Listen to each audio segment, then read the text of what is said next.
Waiting for you. Good afternoon, everyone.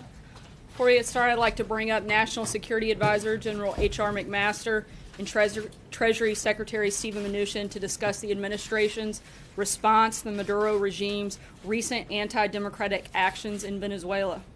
They will each make opening remarks and then take your questions on the topic at hand. And then, as always, your favorite time of day, I'll come back up and take your questions. Thank you. Hi, good afternoon, everyone. I thought it might be best just to read the president's statement. Since President Trump's inauguration, the Trump administration has called on Venezuela's Maduro regime to respect Venezuela's constitution, respect the role and authorities of the constitutionally established National Assembly, hold free and fair elections, address the humanitarian needs of the Venezuelan people, release political prisoners, and stop oppressing its great people. The regime has refused to heed this call, and its recent actions, culminating in yesterday's outrageous seizure of absolute power through the sham election of the National Constituent Assembly, represent a very serious blow to democracy in our hemisphere.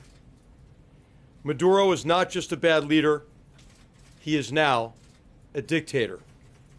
The United States stands with the people of Venezuela in the face of this oppression.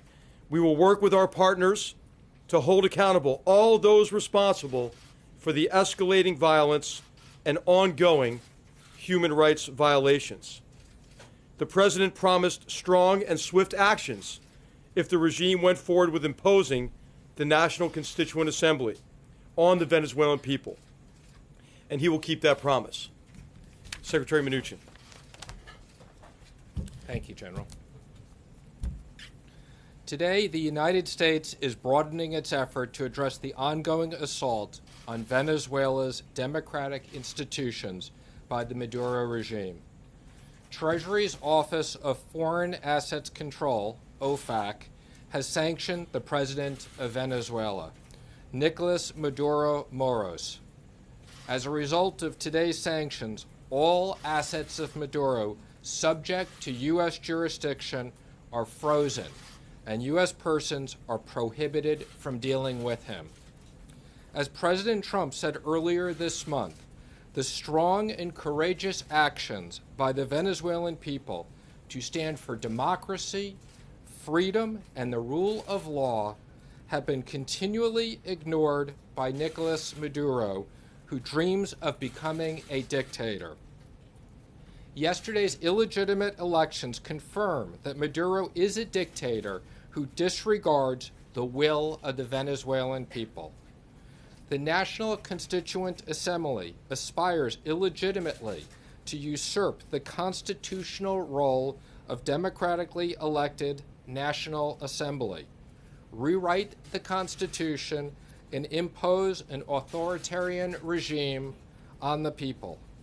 As such, it represents a rupture in Venezuela's constitutional and democratic order.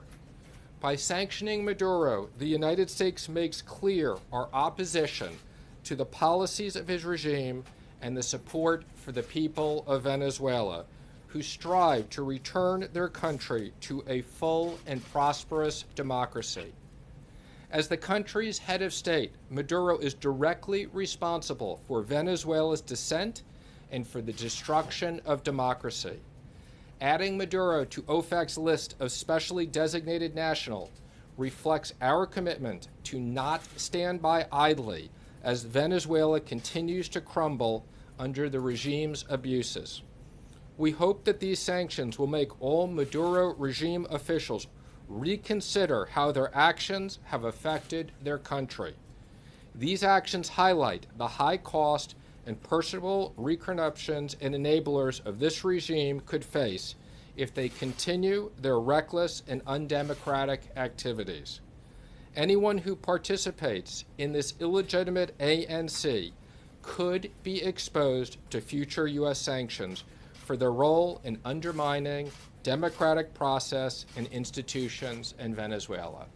Now we'll take a few questions. Yes, thank you very much, Mr. Secretary. If these sanctions don't work, what would the next step be? And I guess, General McMaster, a question to you. Have we ruled out, or is anything on the table other than economic sanctions? Well, let me just say, I said this generally. We very much believe that sanctions do work, and we will continue to monitor the situation and consider additional sanctions. And to General McMaster?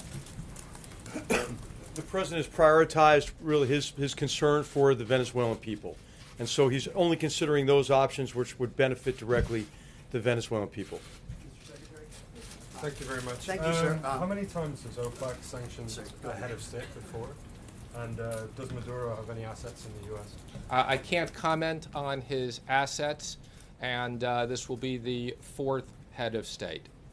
Mr. Secretary? In the back. Mr. Secretary, you called him. Yes. Thank you very much. I have two questions. One on the sanctions and another one about the election yesterday. And about the election, I want to know if you see the election as an attempt by Nicolás Maduro to consolidate power and dismiss election next year. And also, some say, especially the opposition, and also the Washington Post editorial board say that the Venezuela regime is on the direction of a coup, is moving to the direction of a coup. Does the American government fear there is a coup underway in Venezuela? And then the question on sanctions I asked after. Well, what we're seeing in Venezuela is not a coup. What we're seeing is the brutal oppression of the Venezuelan people.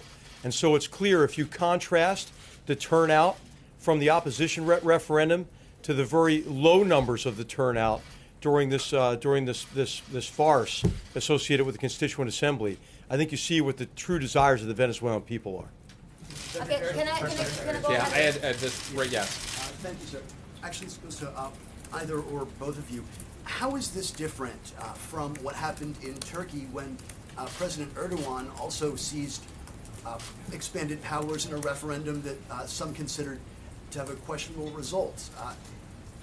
President Trump congratulated President Erdogan on that, and he later came to the U.S. and his people beat protesters in front of his embassy. What's the difference? Yeah. Well, I mean, one difference is you see the end of the Constitution in Venezuela, and this is happening obviously at an accelerated pace in recent months over in the Maduro regime. But this is a process that has taken really two regimes to really restrict Venezuelan democracy. And by designating Maduro himself, he joins a very exclusive club, including Mr. Mugabe, Bashar al-Assad, and Kim Jong-un, in terms of the brutal repression of his people, and in this case the abrogation of the Constitution with the constitutional with the Assembly, Constituent Assembly. Okay, thank you. Right here, yes. Thank you, Right here. Mr. Secretary. Is the administration contemplating any action at the UN Security Council in terms of multilateral sanctions against the Maduro regime? Again, I think as we've said before, this president is not going to advertise what he's going to do in the future. So all options are on the table, and we will consider everything. And to other allies of the U.S. in terms of punishing the Maduro regime. General, can you please answer that? I'm sorry, what was the question? Have you spoken to any other American allies Yes. About the issue of punishing You see in the Maduro president's regime? statement, he said we're going to continue to work with our partners in the region, and there have been many leaders who've taken a very important role in this connection with trying to engage Maduro, to get him to moderate his behavior, to get him to protect the rights of his people. As you know, the Organization of American States has tried very hard in this area as well, and so the president is committed to working with partners in the region on behalf of the Venezuelan people. And we had several countries last week join us in our previous sanctions. Yes, right here. What conversations, Secretary Mnuchin, have you had, or has the administration had, or the president had with President Maduro or anybody at the senior level in Venezuela? Do you expect those conversations to happen over the next 24, 48 hours? I think we're not going to comment on that. Thank you, sir. You had said before, the president had promised strong and swift economic sanctions. This is not really economic, this is more individual. Will the president carry out strong and swift economic sanctions? Again, we had a series of sanctions last week. This is an additional sanction today. We don't comment on future sanctions, but we will continue to monitor the situation and determine what's appropriate. Right here. There was some talk of maybe making some changes in terms of our export of light crude oil to Venezuela or curbing Venezuelan oil imports. Is that still on the table, or is that something that would be seen as hurting the Venezuelan people? Let me just say, as we continue to monitor this situation, we will continue to review all of our options. Our objective is not to do anything that hurts the people of Venezuela, but let me just say, we will continue to monitor all of our specific options. And would sanctions against oil hurt I'm the not going to Venezuelan comment people? on that. What I will say is we will monitor all of our options. Thank you, Mr. Secretary. 16 years ago, Secretary Powell signed an agreement in South America in which the U.S. completely ruled out support of coups that would have an indirect change of government throughout Latin America and supported the direct succession. This occurred in Haiti when President Aristide was overthrown. Are you still abiding by the agreement Secretary Powell signed and ruling out any U.S. support of a coup or an uprising against the Maduro regime that brings in new leadership? Again, I'm just going to comment on we are focused on the democratic process, and that's what we're focused on right now. We'll take one more question. Right here, one more question. Are there going to be sanctions on the Minister of Defense or people linked to the military? Again, as I've said, we've announced sanctions. We will continue to monitor the situation and consider everything in the future. Thank you, everybody. Appreciate it.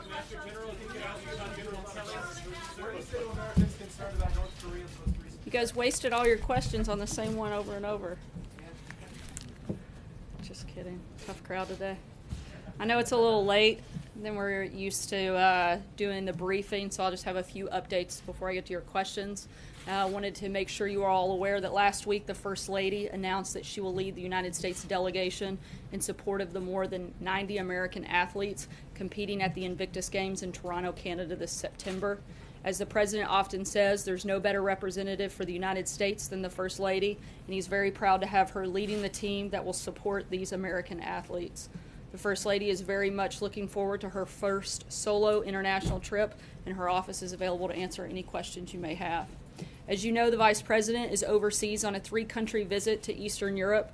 He spent the last few days in Estonia attending meetings and speaking to the multinational troops participating in the NATO Enhanced Forward Presence mission, where he recognized Estonia as one of only 5 NATO member states that meets its defense spending obligations. Earlier today, the Vice President and Second Lady arrived in Georgia, where they attended a dinner hosted by the Prime Minister. And as the Vice President continues to strengthen our relationships with our friends and allies in Europe during his travels, here at home, the Departments of Commerce and Energy welcomed news of a partnership between American Energy and the government of Ukraine. Ukraine's state-owned power generation company will purchase American thermal coal ahead of the upcoming winter season. This partnership will provide Ukraine with a secure, reliable, and competitive alternative energy source, helping to stabilize an energy supply which has historically been at the mercy of the country's volatile neighbors. This announcement will also boost our own economy, supporting jobs in the coal and transportation industries. As the Trump administration continues to move our country down the path of energy dominance, we hope to see more mutually beneficial partnerships like these in the future. And lastly, I know we all saw the ceremony that just ended in the East Room. And Specialist 5, McClue was in at the 6 afterwards, but I think his heroic story bears repeating again. For 48 harrowing hours of close combat fighting in Vietnam, he was voluntarily risked his life multiple times to protect his comrades. Even after shrapnel from a rocket-propelled grenade slashed open the back of his body from head to foot, he continued to answer the pleas of his fellow soldiers, even carrying one to safety on his own badly injured back. As one of his comrades recalled, the medic could count on him. The President was honored to award him with the Medal of Honor today, officially adding his name to the list of American heroes who will stand forever in our history for their bravery and unbreakable spirit. And with that, I'll take your questions.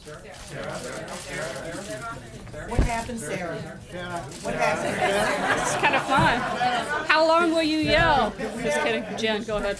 Can you say, is Anthony Scaramucci still in the administration? Does he have another role now besides communications director? And can you talk a little bit about the circumstances of his departure this morning? Sure. He does not have a role at this time in the Trump administration, and we put out a statement earlier announcing that, and I don't have much else to add beyond Not it. at the XM Bank at all? Not at this time. Can you say, did General Kelly ask him to leave, or did the president ask him to leave? Did he volunteer his resignation, or how did that come about? I'm not going to get into the process. TikTok, look, as we've said several times before, what matters most to us is not who's employed in the White House, but who's employed in the rest of the country. And we're focused on the president's agenda of growing the economy, creating jobs, and that's what we're going to do, and that's what we're going to be focused on. John? Sarah, was it a chain of command issue because Scaramucci said that he had a direct line of communication to the president? There's been some speculation that General Kelly may try to tighten up the number of inputs that the president has.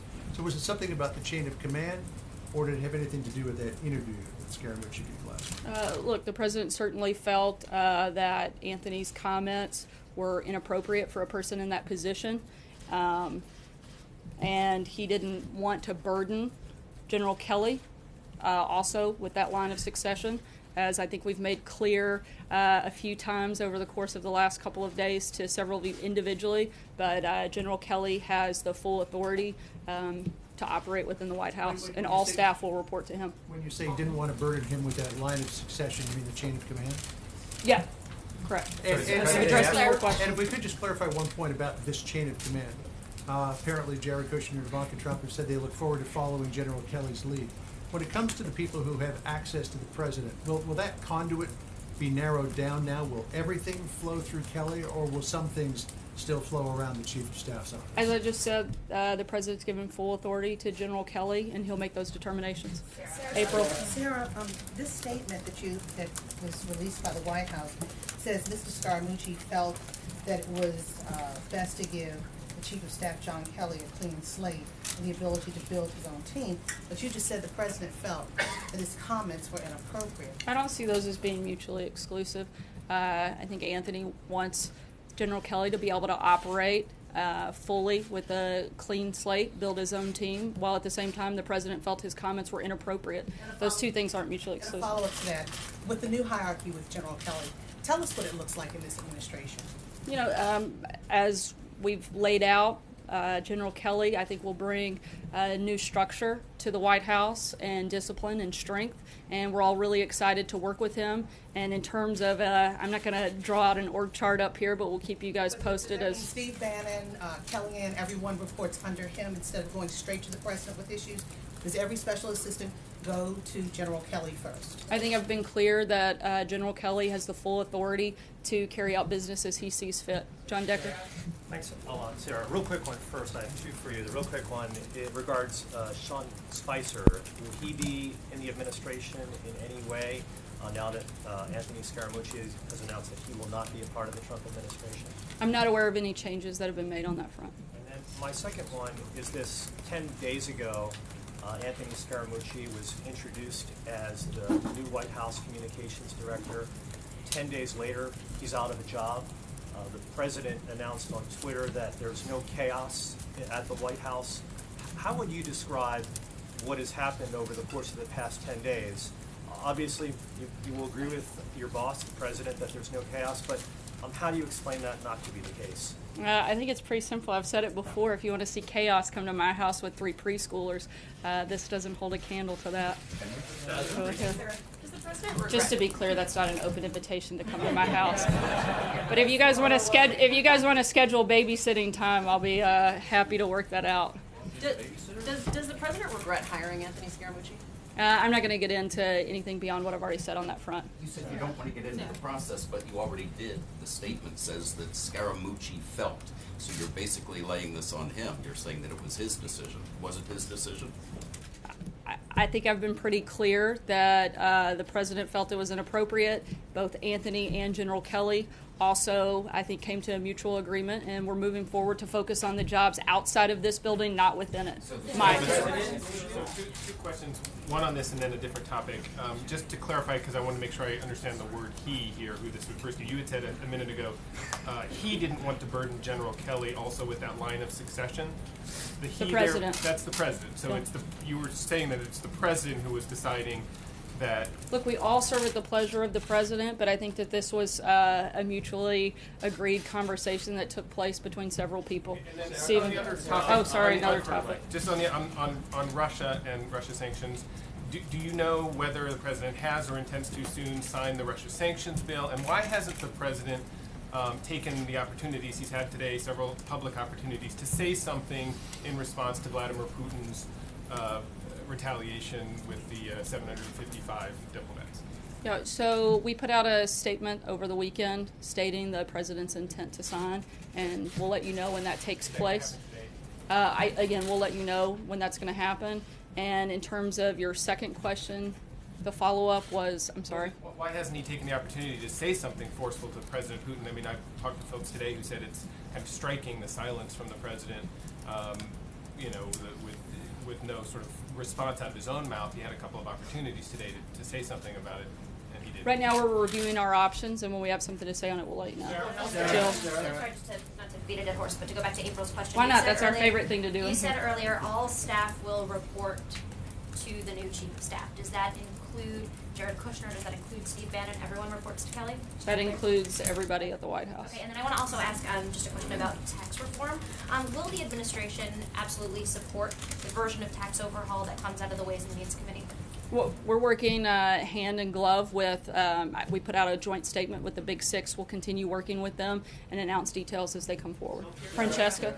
Thank you, Sarah. When Sean Spicer resigned, it was for a clean slate. Now that Anthony Scaramucci resigned, that's also for a clean slate. Has the slate been totally cleaned at this point? Should we expect any more staff shakeups? Everybody else in senior staff positions is planning to remain for this time? Yes, they are. John Gizzi? Yeah, thank you, Sarah. Two very brief questions. Is there any chance you will just leave the job of communications director alone, having had two people who held it leave rather abruptly in both cases? We'll let you know when we have any personnel announcements to make on that front. The other thing I wanted to ask was when the president made his speech to police officers on Friday, almost within minutes, statements came from police chiefs across the country criticizing his remarks that seemed to endorse the use of force by police in certain arrests. Was the president joking when he said this, or did he check his remarks out with the International Association of Police Chiefs, or maybe the Attorney General? I believe he was making a joke at the time. Trey? So to be clear, because the statement says that Anthony Scaramucci is no longer with the administration, was Scaramucci fired by the president, or was he asked to resign? Again, I'm not going to get into anything beyond what I've already said on that Quick front. follow-up from the president's Sorry, perspective. You said this was a back-and-forth conversation. Can you take us through a little bit of what the president is looking for in his communications shop, why he might make this decision to make a clean slate? I think that he wants to work with General Kelly and the communications team that is intact right now and determine what the best course forward is at this point. Noah? Are reports that Attorney General Sessions is being considered for Homeland Security Chief accurate? How soon will that search be complete? How essential is it for the White House to fill that in a quick manner? There are no conversations about any cabinet members moving in any capacity, and the president has 100% confidence in all members of his cabinet. Allie? Two questions for you. One, on the Scaramucci issue, you said the president found his remarks inappropriate. Obviously, the president is not a stranger to salty language. Can you specify what exactly he found inappropriate or disturbing about that? I said he found it inappropriate for a person in that position. To do what? I believe the comments that he made, he found those comments inappropriate. I'm not sure what's unclear. Okay, is it a betrayal sort of the rest of the staff? Just trying to find out, because you talk about the messaging being important for the president here, and obviously the head of the communications department is crucial to that effort. So just trying to figure out what exactly went wrong between this morning when Scaramucci was here and this afternoon. Again, I don't think that it's complicated to understand that the president felt the comments were inappropriate. I can't really explain it any further than that. I'm not sure what's hard. On North Korea, obviously, events over the weekend have unfolded. There's been some discussion from outside analysts who are increasingly speculating about the possibility of a first strike. Is that an option on the table for this White House? As we've said many times before, the president's not going to broadcast any decisions, but all options are on the table. Peter. Thank you, Sarah. Thank you, Sarah. The president, week before last, signed an executive order on infrastructure. Does that mean that the president has not no intention, but is not going to prioritize working with Congress on an infrastructure bill? Is there any discussion at this point of moving forward on any sort of legislative plan for infrastructure, especially digital, since he mentioned in Iowa? The president's been very outspoken on the need for a massive overhaul to the country's infrastructure system, and that's certainly still a priority, both legislative and in any capacity that he has the ability to carry that out. Matthew? Thanks, Sarah. Just kind of big picture here. We've seen the chief of staff, the deputy chief of staff, handful of communications directors, a press secretary, and a national security advisor all leave in the first 6 months of this administration. Can you tell us a little bit about why there's been all of this turbulence? I know you don't like to get into the process, but just all those things together, what's going on? Look, we're continuing to focus on the president's agenda. We're going to have staff changes. We let you guys know when they happen. But like I said earlier, what matters to us are not the jobs that are within this building, but the ones outside of there. That's why the president's been so focused on growing jobs. We've created over 1 million new jobs since he took office, the lowest unemployment in the last 16 years. Consumer confidence is at an all-time high. We're focused on creating a strong economy and growing jobs outside of this building, not focused on the ones within. We're going to continue to do that. Follow-up on healthcare, Alexis? if I may, a quick follow-up on healthcare. Sure. Mick Mulvaney said the White House doesn't want any votes in the Senate until they're voting on healthcare. With John McCain out, Pence out of the country, they don't appear likely to vote on healthcare. And you guys are also pushing for the confirmation of some nominees. Is it the White House position that they will accept the Senate voting on non-healthcare things over the next few weeks and months? We're continuing to push forward, hopefully with the repeal and replacement of Obamacare. We've never been shy about that, and we're going to continue to do that. Alexis. Alexis. The President's Legislative Affairs Director was talking today at the museum about the President's tax reform ambitions, and I wanted to ask if you can elaborate on the President's hope to travel in August to begin to talk about tax cuts and tax reform, and his interest in maybe getting some Democratic senators interested in supporting legislation. Do you have any details that you can supply about where he might go and the message he wants to impart? Not at this time, but certainly we'll make sure we keep you guys posted on the president's travel and schedule throughout August. And know he does hope to have a large amount of support for tax reform. It's something that is vital to our economy and something certainly the administration is very focused on and has been and will continue working both with the House and Senate as well as members of the administration. We're cutting a little close on time. Thanks so much, guys. Why was the president joking about police brutality, Sarah? Why would the president joke about police brutality? That's not a joking matter.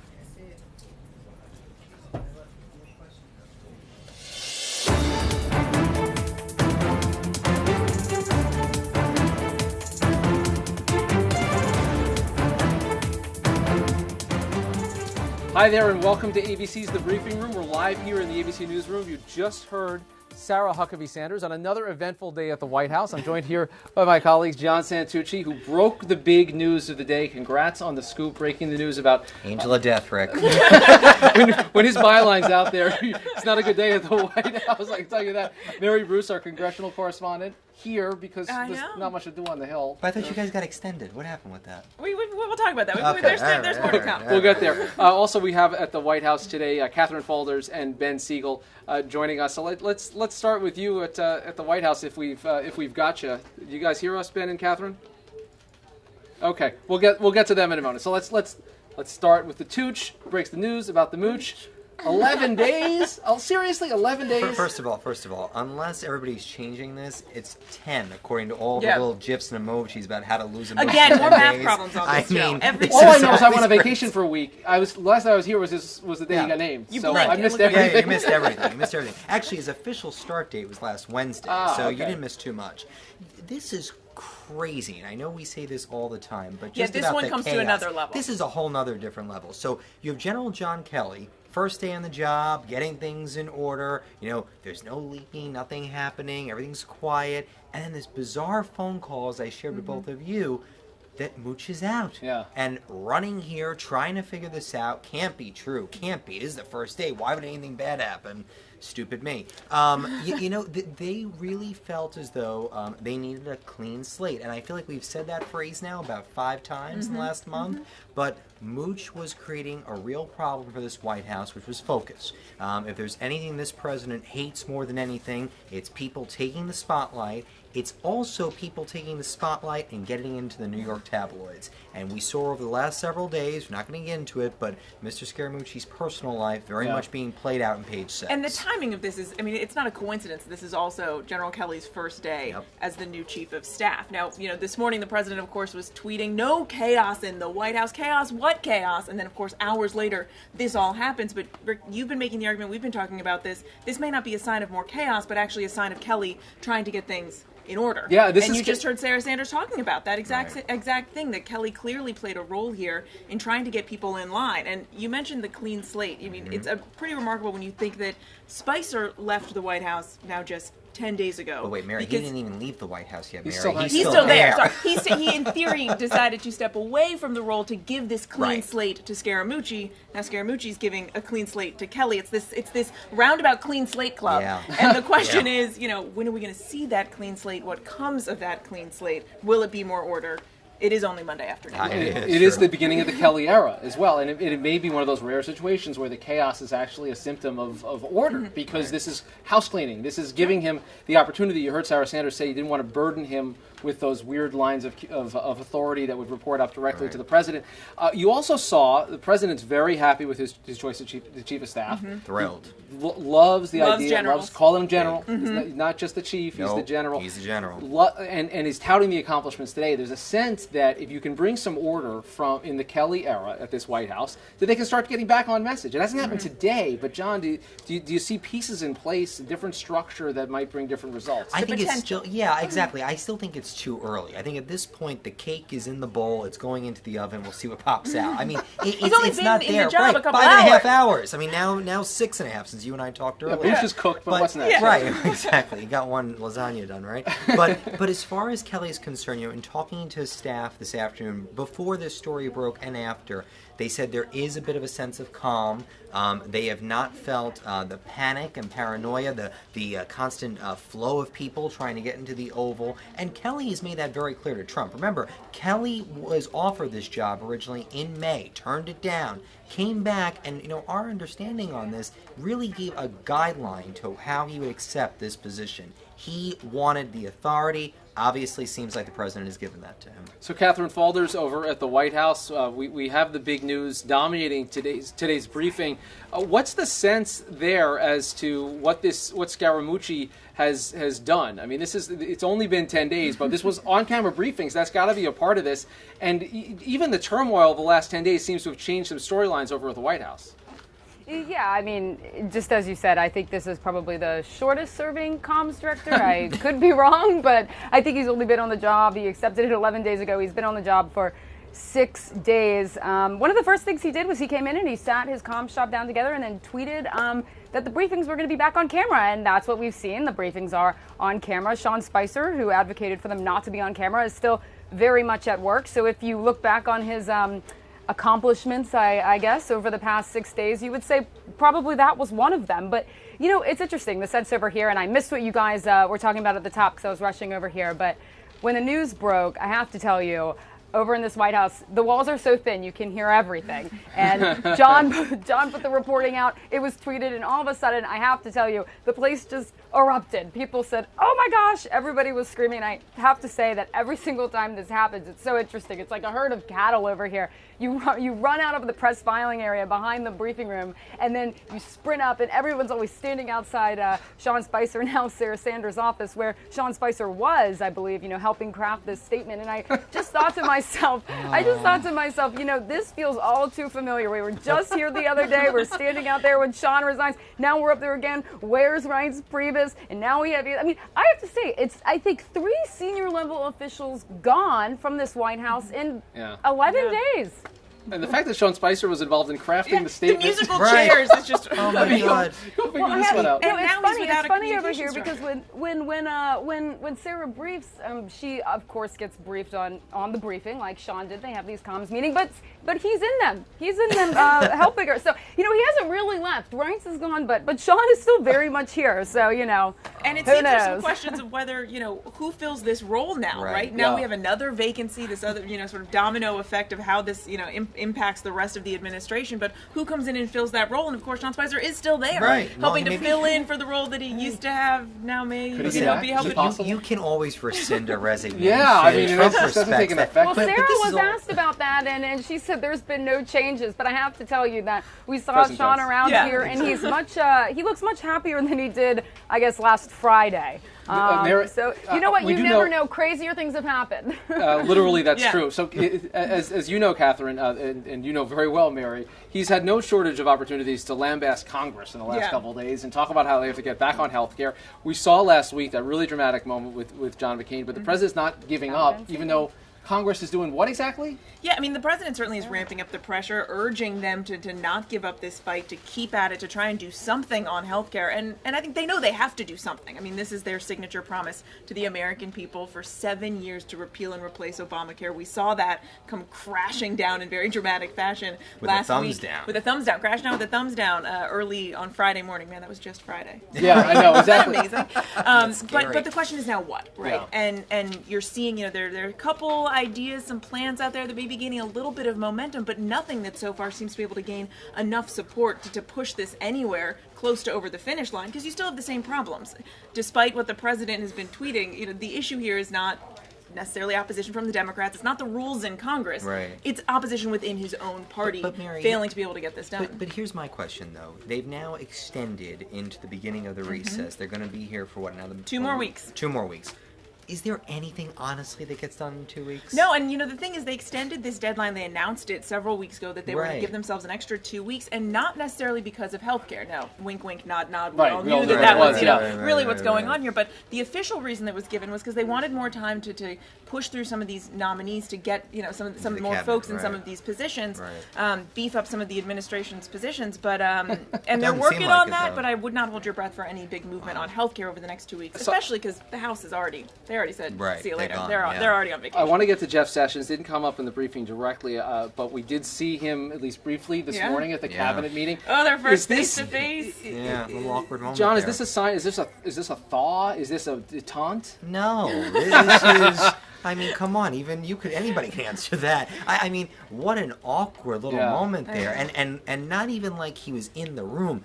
Eye contact right across the street from him. There's no thawing. Definitely tensions higher than ever between the two. Sessions, as we know, said on Fox last week that it has been hurtful what the president's been saying about him a little bit. But they really had a great relationship, and the president is deeply annoyed by the Russia investigation. Has often said this is the cloud hanging over his administration, and it's not going away. It's definitely going to be revving up in the fall when we know his son is expected to testify, Mary, before the Senate intel. Paul Manafort's going to be up there again. Kushner's probably going to be called for a public testimony. It's only just begun as far as the Russia investigation is concerned. And keep in mind, of course, one thing that John Kelly's going to have to do potentially, we heard it from John Podesta on This Week just yesterday, is to make sure that there is still a Russian investigation. Yeah. Right. He's going to have to protect possibly the investigation. All right, let's go over to our White House troops for some final thoughts. I know Catherine and Ben Siegel are with us. Let's start with you, Catherine. What'd you learn today? And another fun one at the White House. Oh my gosh, what did I learn today? Rick, whenever you get to this question, I always have to weigh my options. You know what? I think nothing surprises us anymore over here, and I feel like I say this all the time, but staffing over here, you never know who the next person in the White House is going to be, who's coming or going, who's up next. And so I think every day when you come over here, it's always to be determined. It was actually Ben Siegel and I were actually talking about this, and I think you probably would have the same assessment. Yeah. We both walked over here today after last week, and it was kind of an eerie feeling almost. You know, you had the new guy here, General Kelly, and there was kind of a sense that something might happen. What were you feeling? It was really the first full day since Reince Priebus was essentially taken out of office, so it still felt like the place was recovering from that huge seismic shift. And then even before really you have your bearings, you have another big bomb drop in terms of this latest shuffle with Anthony Scaramucci. So we're probably learning over here, at least both of us from us being here today, is that there may be some semblance of order coming to this White House, but as always, you never know. So your eerie feeling resulted in our busy day. Thank you both very much. We you're very welcome. Thank you. Thank you, John, truly. the man of the moment with the big scoop today, what'd you learn? I mean, you know, it's going to keep on rolling this way. We all thought, I mean, getting into August, wow, we're going to hit quiet. There's going to be a calm. We ain't going to hit a lull. It's just going to get rockier and rockier, and it really feels like you're not going to stop. Kelly's there. Maybe give the guy a couple of days, but who knows? Some people don't even last a couple of days lately. Yeah. I just keep thinking about how Scaramucci came out in that first on-camera briefing that he gave, and he must have said, I love the president, 2 dozen, 3 dozen times, that even someone who is the fiercest defender of the president, even someone who's so loyal for a president who we know values loyalty above all else, can still not survive. And he blew a kiss. Yeah. The smooch that will live forever. Bye. I learned that the toughest job to hold down is the communications director of the White House. Everyone remember Jason Miller? Yeah. He actually never even took the job. Christmas Eve got kicked he got out. kicked out before that. Mike Dubke was in there, kind of a lower profile, but he got kicked out. Yep. Then Sean Spicer. But John, you keep telling me I got the order sorry, wrong. I got a little bit of typo here. here. And you need to Mary, just delete help. the two of these. Right? Yeah, exactly. But Spicer was actually in the Spicer role was there. before he was out of the role. Right. Then And then he Dubke went comes in, back. and then Spicer's in, and then Spicer gets fired. Right. And then Mooch comes in for this very odd period. So does that mean more Spicer? Maybe that's the already lesson of the day. It's like the 9 lives of Spicer. Yeah, I mean, I feel like with if the defense charges, we can get to the front line over here. Coach Klein. And we're back Coach here to Klein. we got to do Spicer. I don't know about this. I don't know. We got something here. It's terrible. It's amazing. All right, another fun day here at the briefing room. We will be back here tomorrow, on camera, off camera, everything in between, right here with the whole ABC News team. Of course, click on us right here next time.